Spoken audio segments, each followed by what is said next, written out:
Hello and welcome back to another episode of Christina Lee.Meditation AU. My name is Christina Lee, and this piece is called Rainbow Top Dots. So, before I really jump in, I wanted to explain what's going on with the number system here.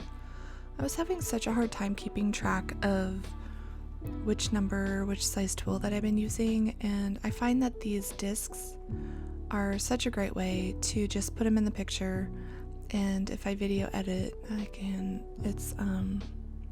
don't screw it up as bad. So I'm hoping to get this just right someday, but for now I think this is gonna work great. The tools that I'm using are from DIY Mandala Stone. I absolutely love these tools. They're some of my favorite. It's not these here, not the ball stylus, but the white ones you see on the side. They are wonderful for really, you can do really flat dots with these, which is, if you're going to do a top dot, this is perfect for your base dot. You just have to make sure your paint is a little bit more on the thinner side. So like the white here that I'm using, it's the Golden Fluid Titanium White. It's my favorite for titanium whites. It's almost the perfect consistency. I would say it's like 95% there. If you're going to be using this as a base dot, you want to thin it out just a little bit more, make it a little more watery, so maybe add 1 or 2 drops of water to that. It's really going to make a nice smooth base dot for your top dots. So I wanted to do this piece kind of as a challenge for you guys to practice your base dots, which I feel like are equally as important as your top dots. So you're setting up a foundation. If you're going to do a top dot, you want the foundation or your base dot to be the right consistency, the right texture. That's kind of what the practice is about today. So we're really laying the foundation with this white paint first and getting the consistency and the texture just right. And then we're going to come back in with the actual design with the colors of the paint. I wanted to do this because when I first started dotting, I kind of went down this rabbit hole of top dots, the idea of a top dot. What is a top dot? And practicing like crazy with my top dots. People, I think, are attracted to my work because of, I don't know how you say this, like the perimeter of my top dots are really, really thin. And so it almost looks like a frame and kind of surreal a little bit because I get so close to the edge of that base dot with the white. That just takes practice. I wasn't that great at it at first, like trying to get just, centered on that dot for the top dot and trying to get, so close to the edge, but not quite touching the edge. It's a skill that you have to practice. So if that's something that you're struggling with or wanting to do or trying to do, don't be discouraged. Think of it this way. Practice every single day for a month and see how far you get. I was doing this. I have so many pieces where I did all top dots on white or silver or like a pearl white. I think I did that every single day for like 2 or 3 months. Once you do something for so long, you get really good at it. There's just no other way that you don't, right? So I would encourage you to, if that's something that you're trying to learn how to do is these top dots, is don't give up. Keep practicing, and every time you do a piece, just think about it. What worked for me? What would work better in the future for me? That's how I kind of explored the whole idea of top dots, and what I came to, my conclusion is that I prefer white as a base over any other color, and a flat white at that. I'm gonna get to the top dots in just a second. Basically, the black and the white together the background, the black background, and then the white on top of that, and then putting a color on top of that is going to really make the colors pop. If you do this piece, if you follow along and do the similar colors, you're going to notice that the colors on the black canvas, when you do the same color on top of the white, they're going to look completely different. And so I just find that very fascinating how color changes depending on what is dotted on. Anyway, I really explored that quite a bit when I first started painting. It's a fun technique.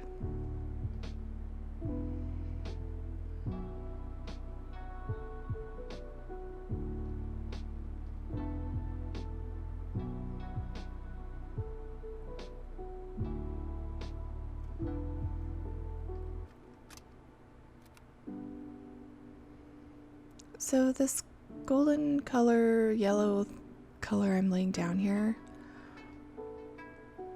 it's okay right now, but the further I go out, the worse it gets. So the reason why I left it in here is because I wanted to show you guys that it's okay to screw up your colors and it's okay to work through it. I did this on a Facebook Live. The more color I kept putting down, like this green on a top dot, the more color that I kept putting down, the worse and worse it got, until I got to a point where I just couldn't continue. You know, you can follow along and kind of look back to the original painting after it was done and see the colors that I did use if you are using these colors, or just use your own colors, whatever you want to do. It just turned out to be like really bad. It was bad. The green is such a pretty color. The yellow is just so washed out compared to the others. So this is a great way, like you can go ahead and put these colors and then come back later and you can do top dots on them to practice your top dots, to try to cover them all. That's the story I'm going with, at least. So these are the Beaute Galleria ball stylus. I love these. It comes in a set of 5, 10 total different size heads. I've color coded them on the tips, so in the comments below, the description of the video, I do mark which size those are if you want to follow along. Okay, and I wanted to make a point. Oh, this yellow is so bad. I do come in top dot over this.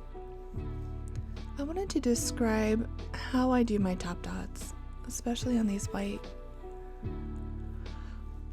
Any big dot that you do, but especially as a top dot. I put my very first dot down as the perimeter and not the shape of the dot. So like if you rewind and go back to the very first dot, the center dot, you can see that I spend my time, I go very slow, and I put the pressure as much as I can to get as close to the edge of the white as I want to kind of create this. It's like a frame. The white becomes a frame for the paint, and so it's really highlighting the paint color that you're using. It's really beautiful. So basically you're laying the perimeter, and then if you stop there, quite often, depending on the paint you have, it's going to be pretty transparent. So that's why I like to go back, and depending on the paint you're using, you can really load the dot up pretty thick and heavy. And that's going to give you a really saturated, you can see here, like I keep going back and loading this dot up, basically from side to side until there's just a dome shape. That's my perimeter, and then here comes the dome shape. You know, just take your time. This isn't a rush. Just take your time with each one of these dots. You know, really give it the love it deserves.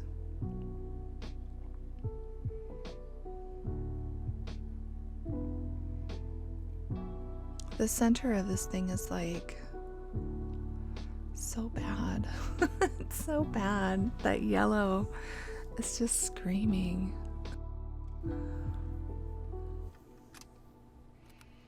And I think this is about where I get to where it almost becomes unbearable. The gold and the yellow. I really wanted this to be rainbowy. It's not working. I don't know what happened. The paints that I'm using are the Arteza Iridescent, the original set. And the original set is very similar to the Folk Art Color Shift. They have a lot of the very similar colors.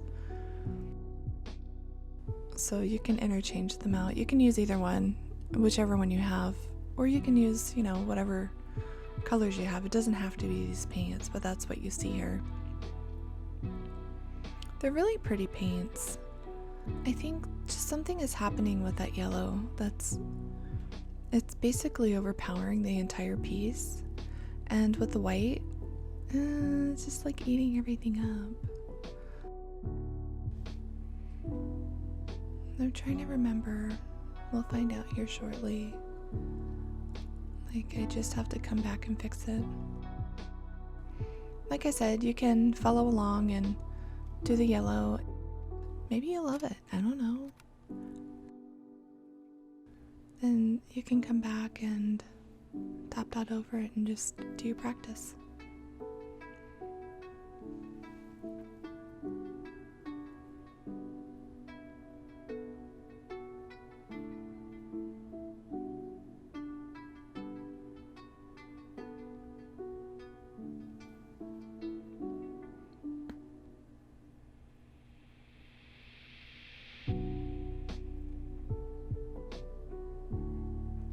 I also wanted to say you don't have to do this design either. You can totally come up with your own base design and then top dot over it. I see so many people doing these black and white mandalas. Internally, I just scream. See here, I start to cover it up. Internally, I just scream because it just, to me, it wants to be so colorful and it's ready to have such beautiful colors added to it. I don't know, that's just my personal take on it. There's nothing wrong with black and white. This is so much better though. This is the Playful pink from the Arteza Iridescent set. This is such a fun color. It kind of reminds me, what does it remind me of? This would be a really great color for like skull candy kind of design. It looks really great on a black surface. It's this white color, but then it shifts to this like really badass pink. And just, I don't know, like, I'm not a very cool person and this feels like a very cool color to me.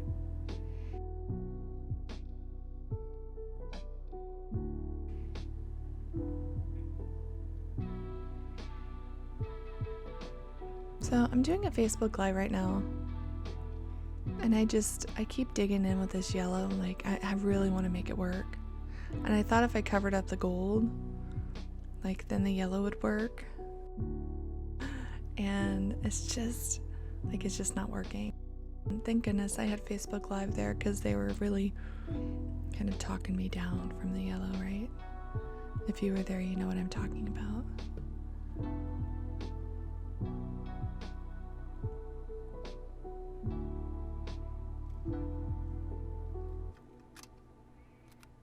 The dots look great though. The texture of the Arteza, if you're using this paint, it's just a little bit too thick. So you want to add like a couple of drops of the pouring medium. If you see the container, if you fill the container like about 3/4 of full of paint, and then you can add, I would say like 2 or 3 drops. That's all you need of the Floetrol or a pouring medium. It's going to give you that nice thick enough consistency where you can be really generous with a dot and it's not going to flood everywhere, but it's not going to be misshapen either. So Sometimes when your paint gets too thick, it gets like, you can't really get a nice circle or a round dot with it. It kind of becomes oval shaped.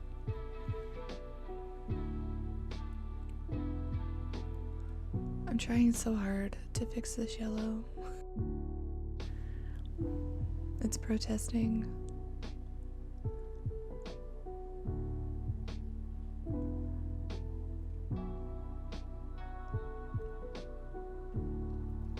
I think putting the white here, the Playful pink, I'm trying to tone it down.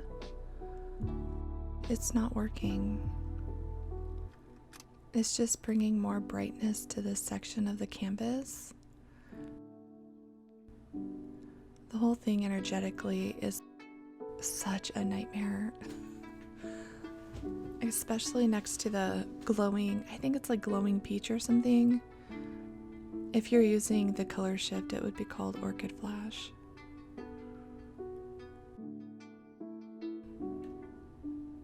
This is the peach that I just covered up. So that worked out so much better. And then people suggested to cover up the yellow with the green. Such a great idea. Look at the difference. I mean, it took it down enough where it's not like smacking us in the face. So I'm really grateful for the YouTube or the Facebook audience to catch that and have that great idea.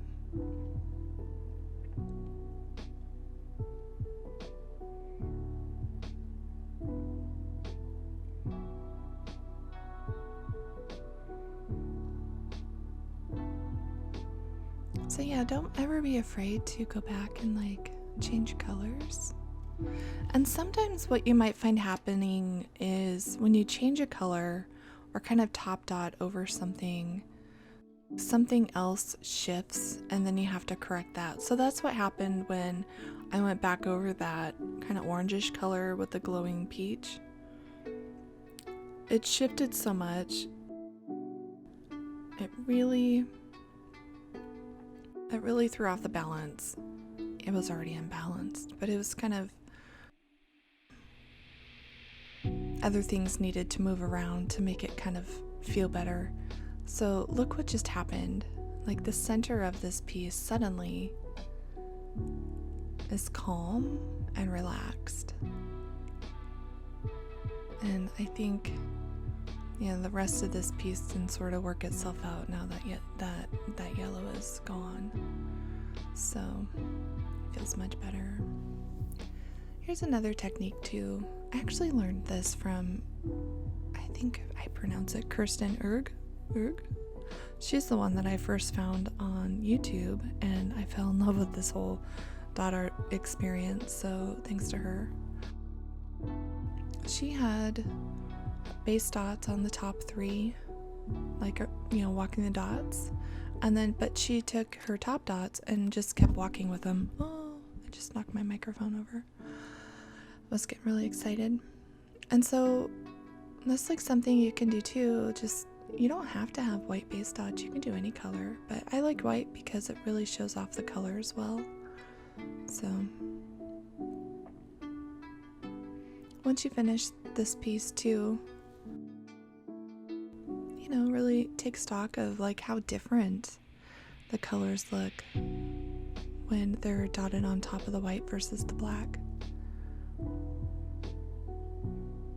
Like, you can't tell, but this is the same color as the center dot. I mean, the dot's wet, of course, but when it dries, it's going to look much different than the center dot. So this is a color challenge. I don't know if it's a color challenge. It's top dot challenge. It's a challenge for May of 2021 for my Facebook group.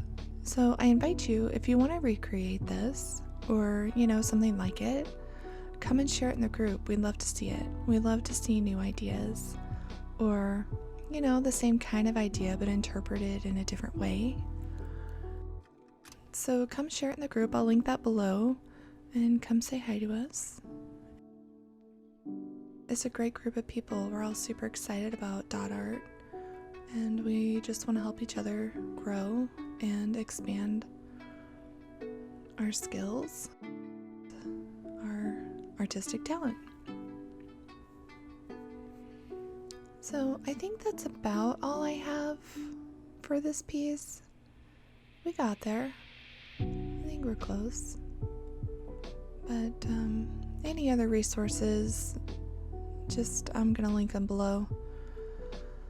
If you have questions, they'll be there. If not, you can leave a comment. I'll try to get back to you. Make sure you subscribe to the channel, and I'd love to see you on Patreon if that's something that you'd like to do. But anyway, I hope you enjoy this. I hope I get to see your piece. Thanks a lot.